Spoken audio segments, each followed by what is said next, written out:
নমস্কার। জয়গুরু। ঠাকুর শ্রী শ্রী সীতারাম দাস ওঙ্কারনাথ দেবের দিব্যজীবন পাঠ করছি।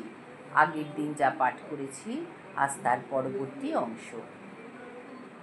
কাষ্ঠশালী হইতে কিঙ্কর জগবন্ধু দাস লিখছেন, 1356 সাল, মহা অষ্টমী, বাড়ি লোকে ভর্তি, আকাশও জমাট কালো মেঘে পূর্ণ।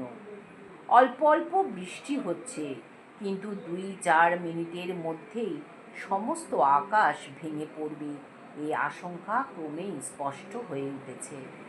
নর নারী সকলেরই মুখ বিষাদে মলিন। পূজা আরতি দেখা হলো না। আরও একটি দিনই এ বছরে পাব। সকলেই যেন বলতে চায়, মা ঝড় জল বন্ধ করে দে মা, তোর পূজারতি দেখে বেড়াই। আমার ভাই হঠাৎ বলে উঠল, সীতারামকে ডাকলে হয় না? একজন মহিলা সঙ্গে সঙ্গেই বললেন, সীতারামকে? আমার ভাই বলল, আমাদের পরমারাধ্য শ্রী শ্রী ঠাকুর বাবা সীতারাম ওঙ্কারনাথ।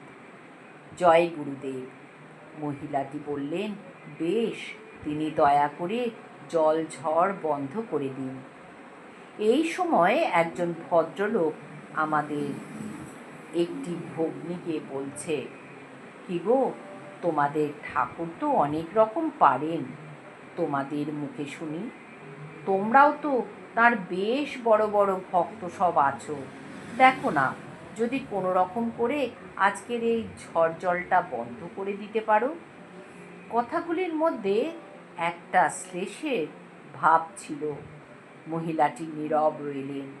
ভদ্রলোক তখন পুনঃ পুনঃ এই একই কথা বলিতে লাগিলেন।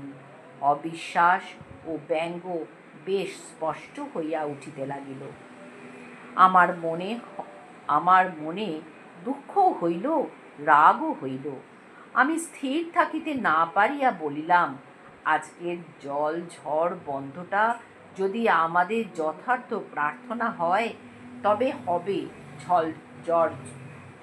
জল ঝড় বন্ধ।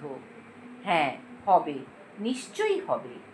তোমরা নিজ মুখে প্রার্থনা করো, জল বন্ধ হবেই হবে। ভদ্রলোক বলিলেন, না না, তোমরাই বলো না, আমরা দেখতে চাই। আমি তখন আচ্ছা বেশ বলে প্রার্থনা জানালাম, বাবা সীতারাম, আপনি এদের কথা নিজের কানেই শুনলেন।